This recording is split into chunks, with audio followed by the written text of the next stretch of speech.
je vois sur le terrain le mec qui a l'arcade complètement ouverte et qui regarde le docteur et qui lui dit non c'est bon, t'inquiète pas, je peux jouer alors qu'il a le visage en sang. J'aime cette persévérance et cette envie de combat, et c'est fort ce que je vais dire, mais cette envie de mourir pour son collègue à côté. Des femmes, des hommes, du sport et une série de belles histoires. Sportrait, le podcast où le sport est une véritable école de la vie.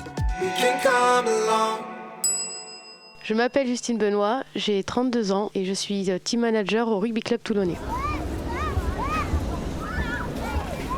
J'ai grandi à Toulon, né à Toulon, grandi à Toulon, même quartier. Mon père était sportif, faisait beaucoup de marathons. Regardait les grands prix de Formule 1, donc on y avait droit tous les dimanches midi, les samedis soirs pour le football, et de voir les matchs de foot avec lui, de voir à quel point il était passionné et qu'il admirait les joueurs à la télé. J'avais un peu envie d'avoir de l'admiration de la part de mon père et pouvoir réussir dans le sport également.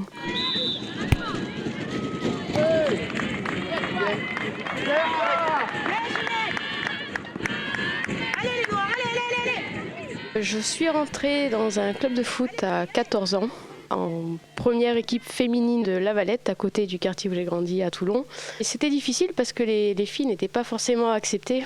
On avait du mal à avoir des créneaux d'entraînement, par exemple, parce que les garçons étaient prioritaires. On avait du mal à avoir des bus pour les déplacements.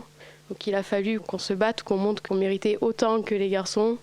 On a réussi à rentrer dans des championnats. On est monté du district en régional, qui était le plus haut niveau du club à l'époque. Donc les féminines avaient le plus haut niveau du club. Et c'est à ce moment-là où on a commencé à avoir un peu de reconnaissance et qu'on a commencé à se dire les filles, finalement, ça peut aussi apporter quelque chose dans le club.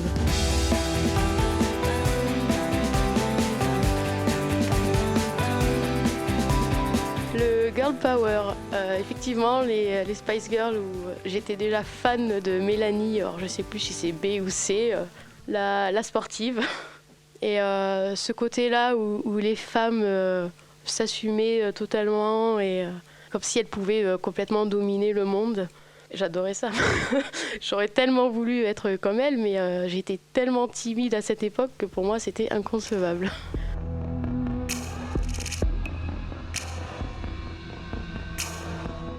Le sport pour moi est beaucoup thérapeutique parce que plus jeune j'étais un petit peu enrobée et un petit peu jugée.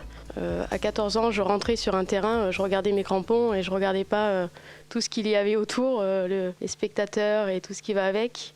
Et au fil des années, en voyant qu'on était soutenus, que j'avais toutes mes copines autour de moi, et au bout de 3-4 ans, je rentrais sur le terrain, je regardais tout fièrement toutes les personnes autour qui le regardaient. Les premiers ballons touchés au coup de sifflet, et là, c'était plus une Justine timide, c'était une guerrière sur un terrain, quoi.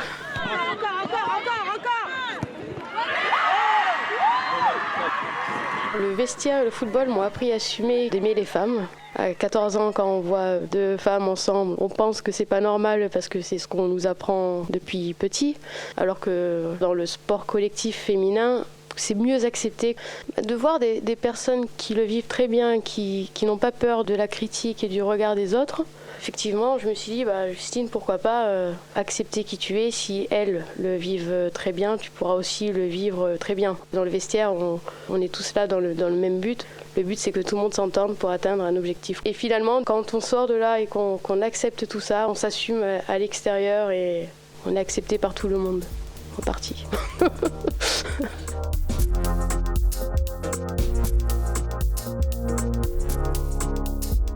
Le club de rugby, donc le RCT, j'y rentre en 2013.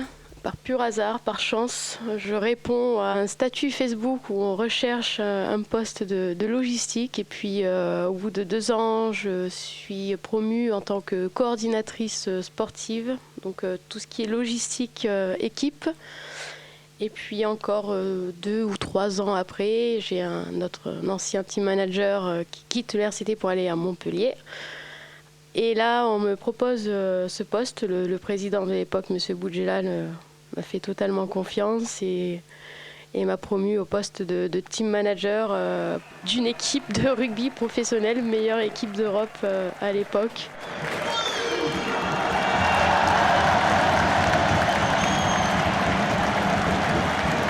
Le poste est différent selon les clubs. Moi, dans le mien, c'est vraiment de la coordination entre le secteur sportif, le secteur administratif, tout ce qui est les rendez-vous avec les partenaires, les OP, clubs en interne, marketing, communication, l'organisation des voyages, des matchs à domicile, quoi. Tout ce qui tourne autour du match de l'équipe du joueur. La maman des joueurs. La maman, la grande sœur, ça dépend.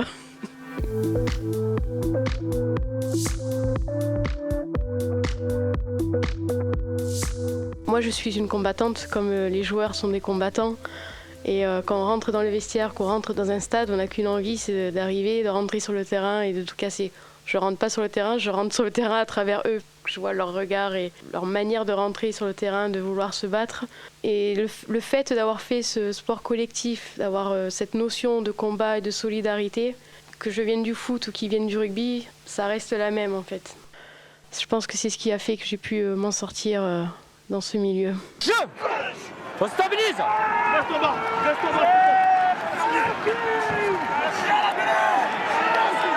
Dans le rugby, il n'y a pas de chichi. On va regarder le football, un faux tacle qui ne touche même pas le joueur et ça part en cascade. Et ici, là, quand je les vois sur le terrain, le mec qui a l'arcade, qui est complètement ouverte et qui regarde le docteur et qui lui dit « Non, c'est bon, t'inquiète pas, je peux jouer », alors qu'il a le visage en sang, il m'épate.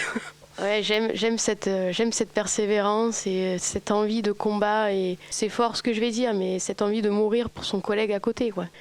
Dans le rugby, s'il y en a un qui flanche, il y a toute l'équipe qui flanche. C'est l'un sans l'autre, ça ne fonctionne pas. C'est comme dans la vie de tous les jours. Si on ne s'entend pas avec son collègue ou qu'on ne veut pas aller dans la même direction, on ne peut pas y arriver.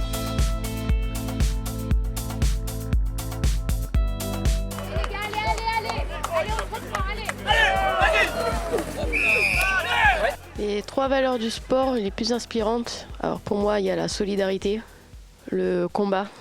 Et je ne sais pas si on va considérer l'envie comme une valeur, mais pour moi, ça en fait partie. L'envie d'y aller, l'envie de gagner, l'envie de réussir, et que ça soit à l'école ou dans le sport plus jeune.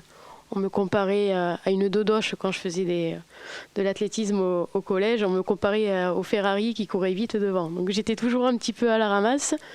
Donc j'ai toujours voulu prouver que je pouvais faire autant, voire mieux que les autres. Et l'envie, je la cultive depuis toute petite. J'ai réussi dans le foot, j'ai réussi au travail avec cette envie de prouver les choses. Et pour l'instant, ça me réussit.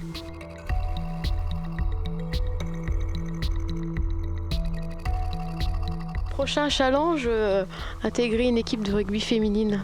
Non, ça va pas être possible. J'ai trop peur pour ça. Non, prochain challenge, pourquoi pas m'occuper d'un centre de formation ou devenir par exemple directrice sportive d'un club. Et j'ai encore pas mal d'expérience à apprendre. Le message que je communiquerai dans un centre de formation, c'est venez comme vous êtes, prouvez les choses, battez-vous, ayez l'envie justement de réussir. Et moi, je ferai tout pour les accompagner dans leur réussite.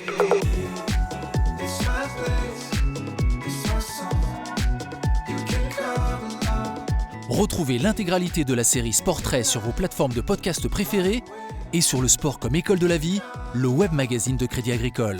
Si cet épisode vous a plu, n'hésitez pas à lui attribuer 5 étoiles, à le partager et à vous abonner à la série de podcasts. You can come along.